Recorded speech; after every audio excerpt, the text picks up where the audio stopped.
तो जैसा कि लास्ट एपिसोड में हमने देखा था कि चेनपिंग अब स्मॉल टाउन का एक रईस बंदा बन चुका है, क्योंकि उसने मास्टर वान से ढेर सारे माउंटेन्स खरीद लिए थे। साथ ही हमें एक मिस्टीरियस बंदा दिखाया गया जो कि पावर्स के मामले में एल्डर वांग का भी बाप था। उसने बड़ी आसानी के साथ एल्डर वांग को फाइट में हरा दिया, जिसके चलते एल्डर वांग और मास्टर वान को इस बंदे की इरादों पर शक होने लगा।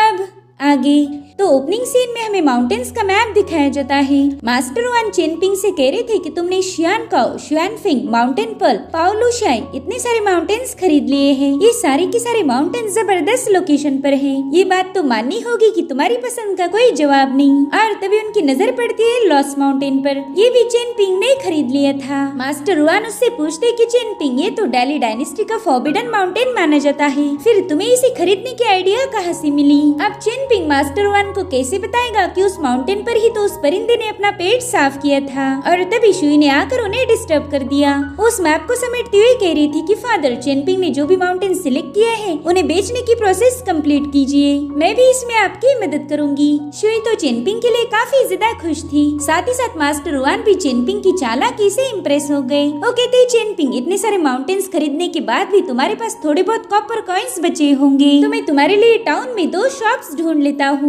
जिनकी फाउंडेशन सॉलिड होगी। वहाँ पर तुम अपना कोई नया बिजनेस ओपन करना, या फिर तुम उन्हें किराए पर भी दे सकते हो। जो सुनकर चेनपिंग काफी ज्यादा खुश हो गया। मास्टर वान उसे ग्रो होने में पूरा सपोर्ट कर रहे थे, तो चेनपिंग उनका शुक्रिया अदा करते हुए कहने लगा कि अगर आप नहीं होते तो शायद ये सब मैं कभी सोचता ही नहीं। जिस पर मास्टर वान कहते, कोई बात नहीं, मेरा काम है तुम्हारी मदद करना। अब चेनपिंग के वहाँ से जाने के बाद मास्टर वान कह रहे थे कि ये बंदा बहुत ही ज्यादा नेक दिल है, ऐसे ही लोग जेंटलमैन बनते हैं। मुझे कभी लगा ही नहीं था कि चेनपिंग मुझ पर इतना ट्रस्ट करेगा। इस बच्चे ने तो मेरा दिल जीत लिया। इधर चेनपिंग के बाहर आते ही वहाँ मौजूद लोग उसे रिस्पेक्ट देकर बात करने लगे। वेल, ये वही लोग थे जो कुछ दिनों पहले चेनपिंग की बेइज्जती कर रहे थे। पैसा आने से लोग कितने बदल जाते हैं ये चेनपिंग समझ गया था।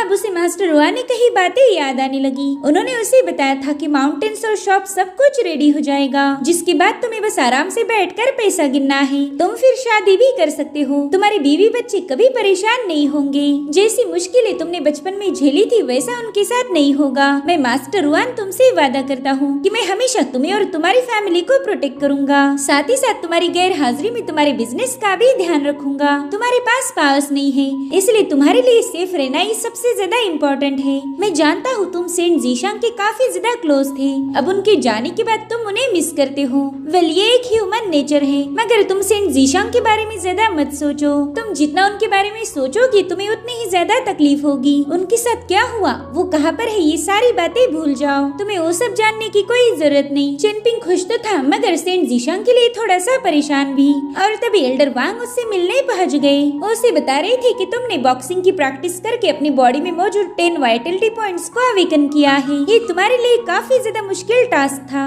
तो बस अब अपनी इस पावर को गवाना मत, तुम बस हमेशा प्रैक्टिस करते रहो। तो चेनपिंग तुरंत ही जाकर उन्हें ग्रीट करते हुए कहने लगा कि सीनियर, मैं आपकी हर एक इंस्ट्रक्शन को फॉलो करूंगा। जिसके बाद वो चेनपिंग से पूछने लगे कि बताओ तुमने कौन से माउंटेन को परचेस किया है। तो चेनपिंग उन्हें 1 बाय 1 अपने सारे माउंटेन्स के नाम बताने लगा, जिसमें से एक है लॉस्ट माउंटेन। उस माउंटेन को ल्यूशान नाम से भी जाना जाता था। अब एल्डर वांग उसे हैरान होकर पूछने लगे कि तुम्हें लॉस्ट माउंटेन खरीदने का आइडिया कहाँ से मिला। जो सुनकर चेनपिंग भी थोड़ा सा कंफ्यूज हो गया, क्योंकि मास्टर वान भी इसी माउंटेन के बारे में उससे पूछताछ कर रहे थे। इसलिए वो क्यूरियस होकर सीनियर वांग से पूछने लगा कि मास्टर, क्या इस लॉस्ट माउंटेन में कोई गड़बड़ी है? जिस पर एल्डर वांग जवाब देते हुए कहने लगे कि पियून माउंटेन सबसे ज्यादा स्पेशल है, मगर लॉस्ट माउंटेन बहुत ही ज्यादा मिस्टीरियस। डेली डायनेस्टी के पावरफुल एल्डर भी इस माउंटेन की मिस्ट्री को सुलझा नहीं पाए। इस माउंटेन के अंदर कुछ तो स्पेशल बात जरूर है। अगर तुमने इसे परचेस किया तो यकीन करो इस डील में तुम्हारा बहुत बड़ा फायदा होगा। इसलिए अब मुझे जल्दी बताओ कि तुमने इस माउंटेन को सिलेक्ट कैसे किया। ये सुनकर चेनपिंग बस उन्हें घूरे जा रहा था। तो कहते, अरे जल्दी बताओ, कोई दिक्कत है क्या? तो चेनपिंग कहता है, सीनियर, उस दिन मैं मैप लेकर माउंटेन्स में गया था, मगर उस मैप के ओपन होते ही एक परिंदे ने उसे गंदा कर दिया, और उस परिंदे ने एग्जैक्टली वही माउंटेन गंदा किया था। तो मुझे लगा शायद ये मेरी किस्मत का इशारा है, इसलिए मैंने उस माउंटेन को खरीद लिया। जिस पर एल्डर वांग कहते, रहे ये तो तुम्हारे साथ कुछ ज्यादा ही अजीब इत्तेफाक हुआ। खैर, जब तुम माउंटेन्स पर गए तब तुम्हारे साथ क्या हुआ? जिस पर चेनपिंग कहता है कि वहाँ के 2 गार्ड्स के साथ थोड़ी सी प्रॉब्लम हुई थी। वो लोग तो मुझे खत्म करने वाले थे, मगर तभी शांग ने वहाँ आकर उन बंदों को रोक लिया। साथ ही साथ उस शांग ने मुझे रास्ता भी दिखा दिया। शांग का नाम सुनते एल्डर वांग थोड़े थोड़े से अलर्ट हो गए। वो कहते कि शांग तो तुम्हें कोई तकलीफ नहीं देगा, मगर उसके साथ जो मिस्टीरियस बंदा हमारे टाउन में आया है उससे तुम थोड़ा सा बच के रहो। साथ ही साथ सेंट जीशांग ने तुम्हें जो जेड सील्स दिए थे उन्हें भी संभाल कर रखना, खासकर वो वाला सील प्रोटेक्ट करो जिस पर जिंग ये वर्ड लिखा हुआ है। अब चेनपिंग काफी ज्यादा हैरान था कि मास्टर वांग को ये बात कैसे पता चली। सेंट जीशांग ने तो उसे वो सील प्राइवेट में दिए थे। एल्डर वांग उससे कहते कि अब तुम काफी ज्यादा रईस बन चुके हो और रईस बनने के बाद बस एक जगह पर सेटल होना बेहतर होता है, इसलिए तुम बस अपनी लाइफ को एंजॉय करो और हाँ तुम्हें उन जेड सील को प्रोटेक्ट करना होगा। जिस पर चेनपिंग कहता है ठीक है सीनियर, मैं आपकी सारी बातों को याद रखूंगा। जिसके बाद चेनपिंग सीधे टाउन में आ जाता है। वो देखता है कि डेली डायनेस्टी के लोग टाउन में काफी सारे बदलाव कर रहे थे। वहीं पर शांग उन्हें समझाने की कोशिश कर रहा था कि यहाँ के लोगों को ये बदलाव नहीं चाहिए, वो अपने कुछ पुराने ऑब्जेक्ट को प्रिजर्व रखना चाहते हैं। चेनपिंग भी उनकी सारी बातें सुन रहा था। तभी वो बंदा जिसका नाम जैंग है वो चेनपिंग को आवाज देता है। वो कह रहा था भाई शुई से लेक्चर सीख लिए क्या तुमने? लेकिन चेनपिंग का उस बंदे के साथ बात करने का कोई मन ही नहीं था। वो कहता है कि मैं थोड़ा सा बिजी हूँ, मगर वो बंदा तुरंत ही चेनपिंग से बात करने चला आया। उसे चेनपिंग में कुछ ज्यादा ही दिलचस्पी थी। वो चेनपिंग को बताता है कि देखो ये है शांग और ये नेचर से बहुत ही अच्छा बंदा है, लेकिन डेली डायनेस्टी के लोग उसे ज्यादा भाव नहीं देते। तो चेनपिंग कहता है कि तुम्हें तो इन लोगों के बारे में काफी कुछ पता है,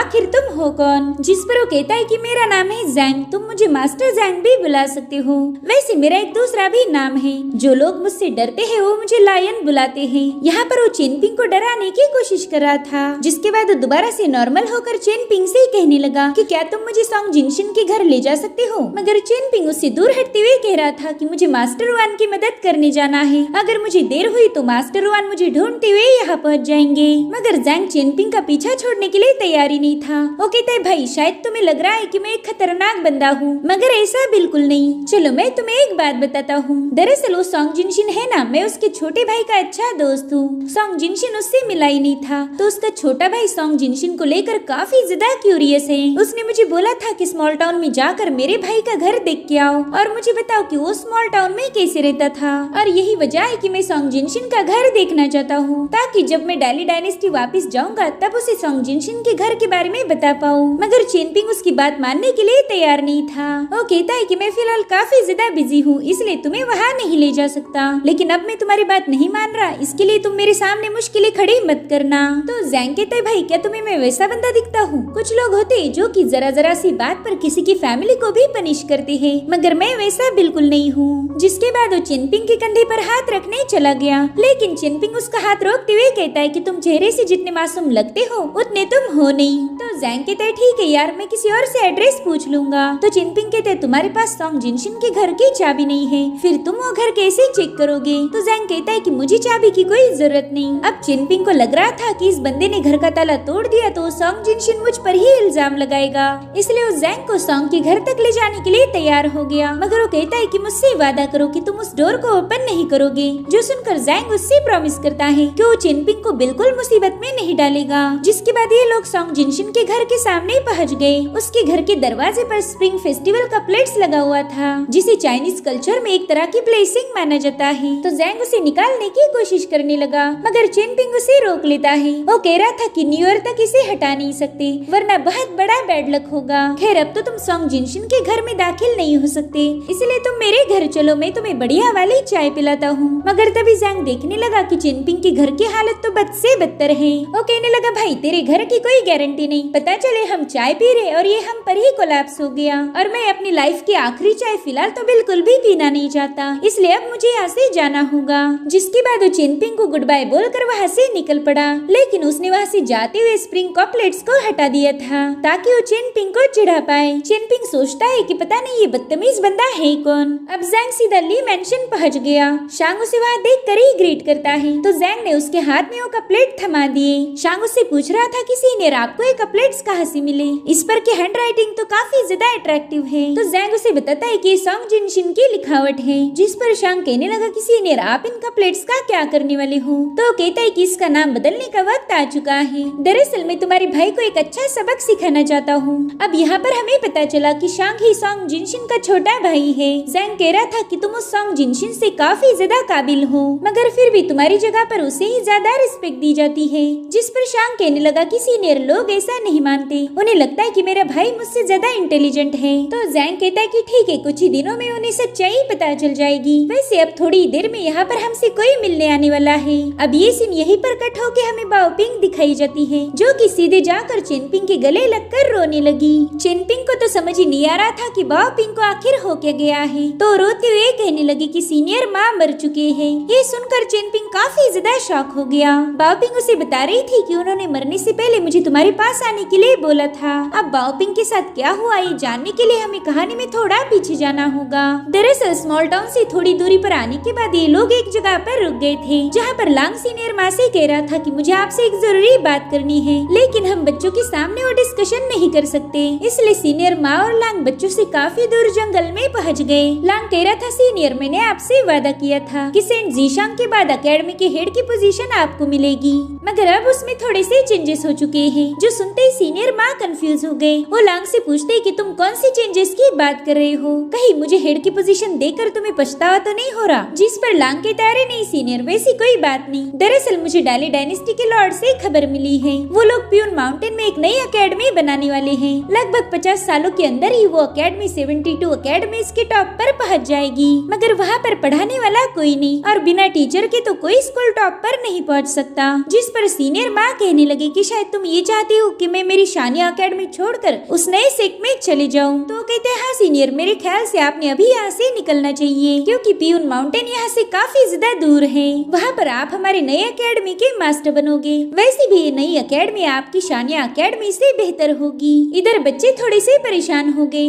वो कहते कि काफी देर से एल्डर माँ वापस नहीं आए, कहीं उनके साथ कुछ बुरा तो नहीं हुआ। साथ ही वो लोग देखते कि कैरेज वाला बंदा उन पर नजर रखे हुए है, जो देखकर बच्चे समझ गए कि यहाँ पर जरूर से कोई गड़बड़ी होगी। वहीं पर लीहुआ नाम का बंदा कहने लगा कि हमने जल्दी से सीनियर माँ को यहाँ बुला लेना चाहिए, मगर इस बंदे के होते हुए वो लोग वहाँ से हिल भी नहीं सकते थे। इधर सीनियर माँ ने स्क्रोल की बजाय लांग को ही दबोच लिया। वो उसका हाथ मरोड़ते हुए कह रहे थे कि चाहे तुम कितनी भी मीठी जबान में बातें क्यों न करो, तुम्हारे नापा की इरादे छुप नहीं सकते। तुमने शानिया अकेडमी को डिस्ट्रॉय करने की पूरी प्लानिंग बनाई। भले ही मैं शानिया अकेडमी में झाड़ू मारने का काम करता था, मगर मैं कोई धोखेबाज नहीं और ना ही मैं किसी और की धोखेबाजी बर्दाश्त करूंगा। जिसके बाद वो अपनी पावर्स को एक्टिवेट करते हुए लांग पर एक पाम अटैक कर देते हैं, मगर लांग समय रहते साइड में हट गया था। भले ही वो सीनियर माँ के अटैक से ज्यादा घायल नहीं हुआ, मगर सीनियर माँ ने उसे उकसा दिया था। वो कह रहा था कि आप शानिया अकेडमी को सुई डायनेस्टी में शिफ्ट करना चाहते थे, जबकि आपको पता है कि सुई डायनेस्टी और डाली डायनेस्टी दुश्मन है। आपका ये डिसीजन डाली डायनेस्टी के साथ जंग के ऐलान जैसा था।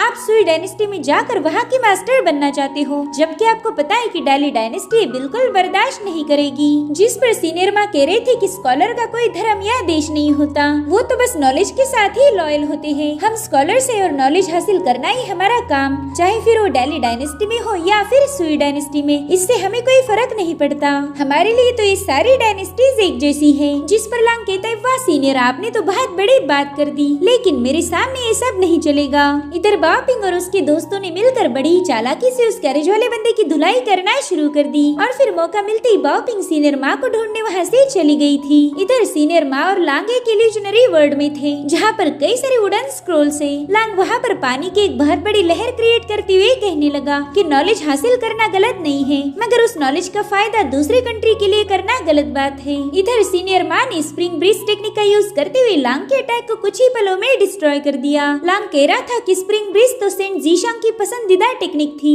वो तो मर चुके हैं, इसलिए अभी टेक्निक भी उन्हीं के साथ डिस्ट्रॉय होनी चाहिए। जिसके बाद वहाँ पर कई सारे छोटे छोटे क्लिप्स बनाकर सीनियर माँ पर अटैक कर देता है। थोड़ी देर में सीनियर माँ उसमें पूरी तरह से ट्रैप हो गए थे, मगर उन्होंने अपनी पावर का यूज करते हुए तुरंत इन माउंटेन्स को डिस्ट्रॉय कर दिया। तो लांग ने तुरंत अपनी फैन की मदद से वहाँ का वुडन स्क्रॉल ब्रेक कर दिया, जिससे सीनियर माँ काफी पीछे पुश हो गए थे और फिर इन दोनों में काफी खतरनाक फाइट शुरू हो गई। मगर लांग ही सीनियर माँ पर भारी पड़ गया था। वो कहता है कि जो एक सेंट कर सकता है वो मैं भी कर सकता हूँ, मैं किसी से कम नहीं। जिसके बाद वो सीनियर माँ पर ब्रोकन वुड से अटैक करने लगा। तो सीनियर माँ भी बड़ी स्पीड के साथ उसे काउंटर कर रहे थे, मगर सीनियर माँ को पता था कि वो ज्यादा देर तक उसके अटैक को रोक नहीं पाएंगे, इसलिए वो जल्दी से यहाँ से वहाँ मूव होने लगे। इधर लांग उन पर हमले करते हुए कहने लगा कि सेंट जीशांग शानिया अकेडमी बनाकर इस रिलीजन का फाउंडर बनने वाला था। साथ ही उसका सपना था कि शानिया एकेडमी सबसे बड़ी हो। उसे लगता था कि वो एक जेंटलमैन है जो जब चाहे तब कुछ भी कर लेगा, मगर हमेशा ऐसा नहीं हो सकता।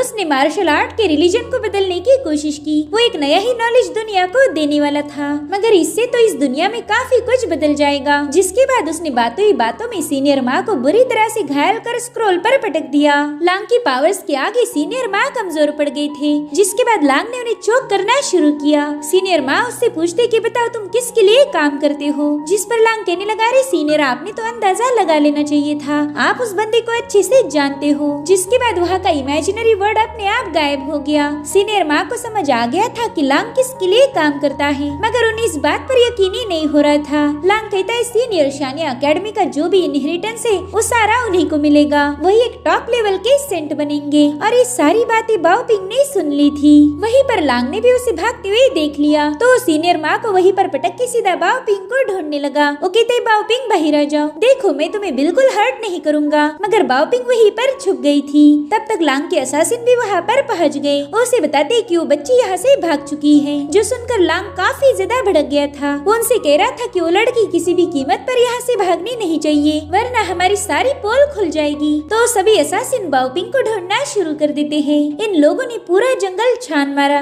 मगर बाओपिंग तो सीनियर माँ के पास छुपी हुई थी। सीनियर माँ को घायल देखकर बाओपिंग के पास जो लोकस लीफ थी वो अपने आप बाहर आ गए। उन्होंने अपनी मैजिकल पावर से सीनियर माँ को थोड़ा बहुत रिकवर कर लिया था। वो बाओपिंग से कहते कि बच्ची मैं बहुत ज्यादा सेल्फिश हूँ और लालच में आकर मुझसे बहुत बड़ी गलती हो गई, मुझे तो अब खुद पर ही शर्म आ रही है। मैंने मेरे भाई जीशांग को धोखा दिया, जब उसे मेरी जरूरत थी तब मैंने उसे अकेला छोड़ दिया। उनकी बातें सुनकर बाओपिंग भी रोने लगी। वो कहते कि मैं इन असासिन्स को उलझाए रखता हूँ, तब तक तुम स्मॉल टाउन की तरफ भाग जाना, वहाँ तुम्हें चेन पिंग से मिलना होगा। मगर बाओपिंग उन्हें छोड़कर जाने के लिए तैयार नहीं थी। तो सीनियर माँ उसे समझाती कि मेरे पास बहुत कम वक्त बचा है, अब शानिया एकेडमी का सर्वाइवल मैं तुम पर छोड़ता हूँ, तुम बस जल्दी से चेन पिंग के पास चली जाओ, उसे सारी सच्चाई बता देना। अब बाओपिंग के जाने के बाद थोड़ी देर में लांग वहाँ पर पहुँच गया। वो सीनियर माँ से कह रहा था कि मैंने आपको एक मौका दिया, मगर आपने उसे खुद होकर गवा दिया, अब आपको बेरहमी से मारा जाएगा। शायद मौत के बाद आपको समझ आए कि आपने मेरी बात ना मानकर कितनी बड़ी गलती कर दी।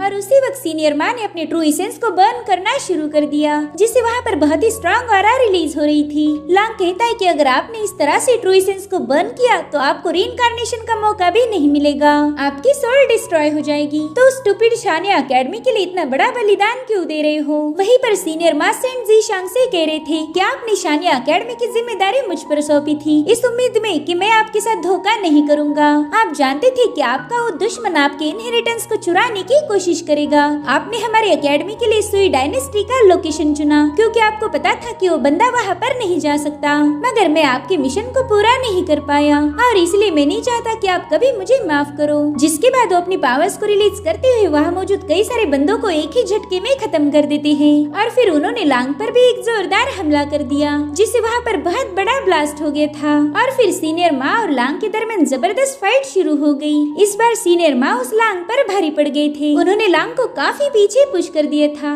मगर वो बंदा भी कुछ कम नहीं, उसने अपनी पूरी ताकत लगाते हुए सीनियर माँ के हर एक अटैक को काउंटर करना शुरू कर दिया। और उतने में ही सीनियर माँ उस पर एक पावरफुल पाम अटैक कर देते हैं, लेकिन उतने में ही सीनियर माँ कमजोर पड़ गई। जिसके बाद वो अपनी बची हुई पावर का यूज करते हुए उस पर एक जोरदार हमला कर देते हैं। और फिर फाइनली वहाँ पर एक बहुत बड़ा ब्लास्ट हो गया। और अब कहानी फिर से प्रेजेंट टाइम में आ जाती है। बाओपिंग जंगल में जो कुछ भी हुआ वो सारी हकीकत चेन पिंग को बता देती है। और उतने में लांग का चमचा वहाँ पर पहुँच गया। वो कहता है कि इस बच्ची के सभी दोस्त हमारे कब्जे में हैं। वो कहने लगा कि अगर तुम उन्हें जिंदा देखना चाहते हो तो सेंट जीशांग ने दिया हुआ जेड से लेकर ल्यूशाओ माउंटेन पहुँच जाओ। तो चेन पिंग बाओपिंग से वादा करता है कि वो जरूर से उसके दोस्तों को बचा लेगा। वही दूसरी तरफ लांग जैंग से मिलने पहुँच गया। वो उसे इंपीरियल मास्टर कह के ग्रीट कर रहा था। जैंग कहता है, ये तुम्हारी हालत किसने कर दी? तो लांग बताता है कि सीनियर मैंने सब कुछ प्लान किया था, मगर उस सीनियर माँ ने मेरे सारे प्लान को चौपट कर दिया। उसने तो शानिया एकेडमी के इनहेरिटेंस को बचाने के लिए खुद की जान भी दे दी। अगर उसके पास इनहेरिटेंस था तो अभी जल गया होगा।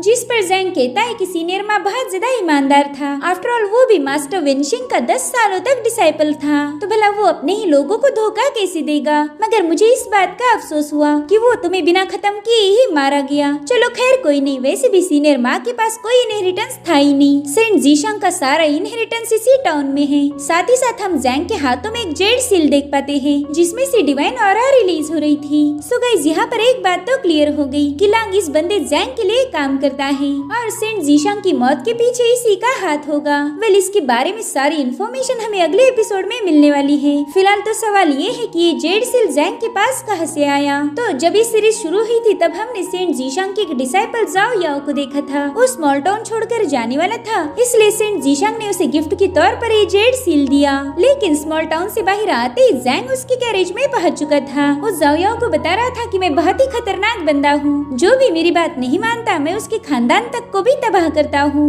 अब उसने जाओ याओ के साथ क्या किया ये तो हमें दिखाया नहीं गया, मगर जाओ याओ का जेड सील उसके कब्जे में है और अब जैंग ने तुरंत ही उस सील को डिस्ट्रॉय कर दिया। वो कहता है जीशांग तुमने अपने इनहेरिटेंस को बनाने में बहुत मेहनत की है, तो चलो देखते तुम उसे बचा पाओगे या नहीं। मैं तुम्हारे साथ एक बेट लगा चुका हूँ, देखते आखिर में जीत किसकी होगी। और इसी के साथ एपिसोड यहीं पर एंड हो जाता है। गाइस इसके आगे आने वाले 2 एपिसोड्स में सारी कहानी क्लियर हो जाएगी, लेकिन तब तक आपको थोड़ा सा इंतजार करना होगा। Thank you so much for watching, bye bye.